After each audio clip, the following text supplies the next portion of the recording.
This is the close-up I promised I'll let you say have a look at. Gulab Jamuns, homemade by me. 1¼ cup of full cream powdered milk, ½ cup of flour. I'm going to add 1 teaspoon of bicarbonate of soda.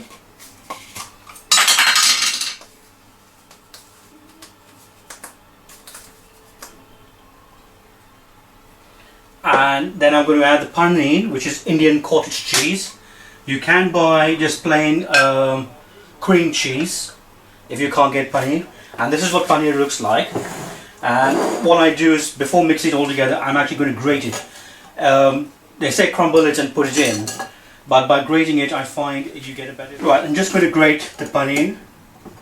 I'm using a very, very fine grater. And the idea is, the finer the grate you use, the easier it's going to be when you come to mixing it with the flour and the powdered milk and the bicarbonate of soda.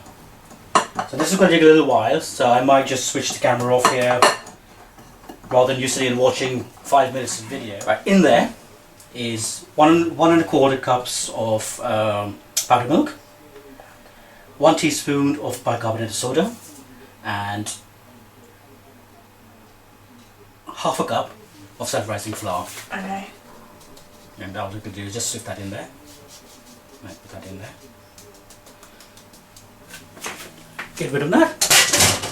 That's paneer, which is Indian cheese.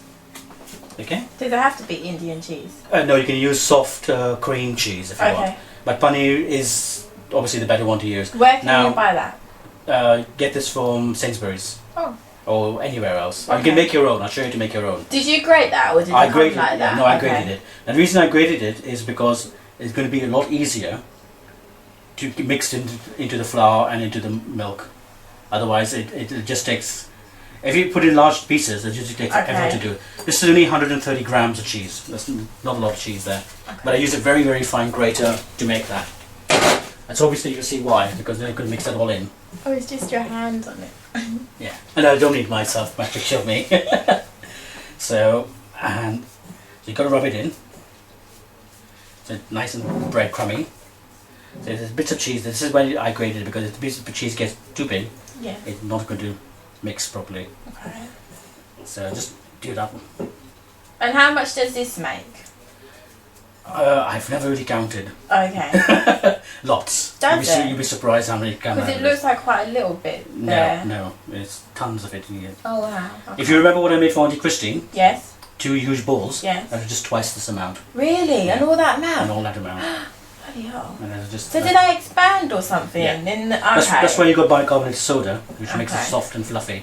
And also the sugar water that absorbs it. Now, you notice I'm not putting any liquid in there yet. I'm still trying to mix it up, because if you don't get it nice and fine, the cheese fine, it becomes lumpy when you're cooking it. So you need to make it nice and fine. So it do take time doing this. Okay. How much milk do you have to put in now, there? again, there's recipes that tell you how much milk to put. I don't know. I just put till it's enough. Oh, okay. Till it's nice and sticky and nice. Okay. Because I find when you're trying to use recipe books or anything else that says use X number of this and X number of that, and you get stuck into that, you don't really adjust. I go on. You can use full fat or semi-skimmed, because we got matter. semi-skimmed at home, so we don't drink full fat milk. I was going to say the powdered milk I put in here, the dry powdered milk, is full fat. Okay. There's no point in trying to be healthy if you're making Indian sweets. They're just fattening, so. You know, using low-fat milk and putting it into sugar is a pointless exercise.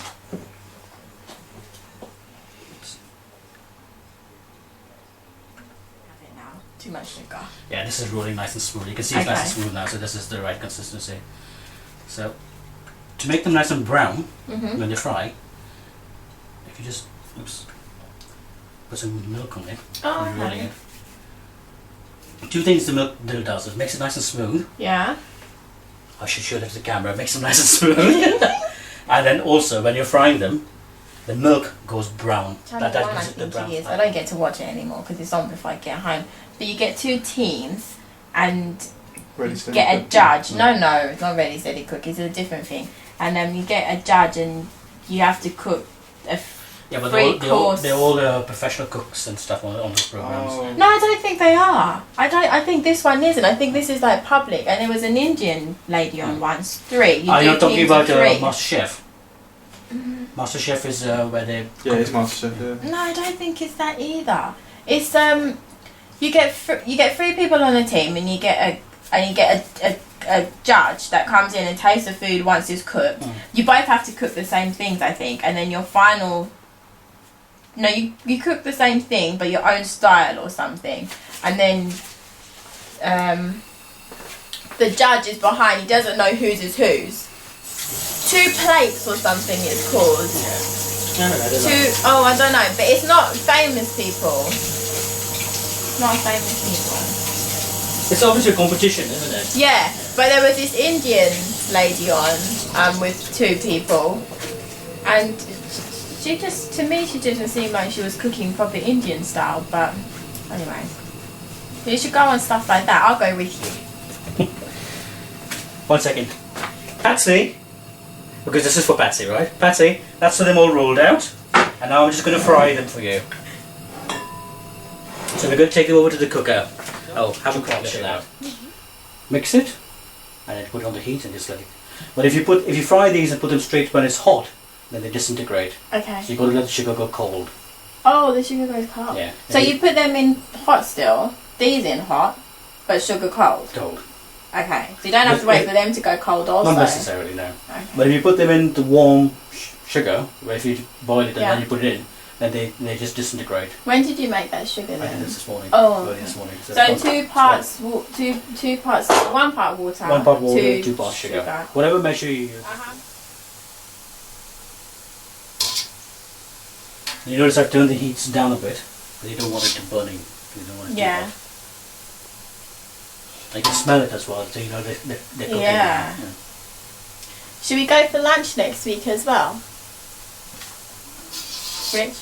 Go where? Go out for lunch next week. If we're going to come and learn. If you are coming, I'll give you lunch. Okay, do you want to cook Thai soup? No. Oh, please! Is that time consuming though? What is? Thai soup? No. Okay, these are done. So they're done. And this is with the advantage of having a big scoop. You just scoop them all up. One go. Let me show the camera. Patsy. Alright, there you go. You focus it, poke it with the fork. Make some holes and into the sugar syrup.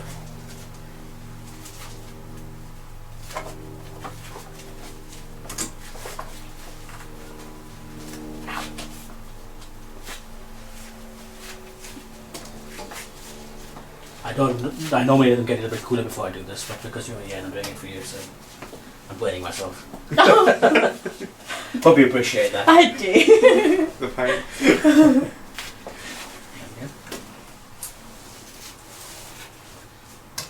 Should I mix them? No, this is soaking. No. No. And that's it, just That's in the stew room. sit down. And they look exactly like in the shop, innit? Wow. And once they've absorbed all the sugar,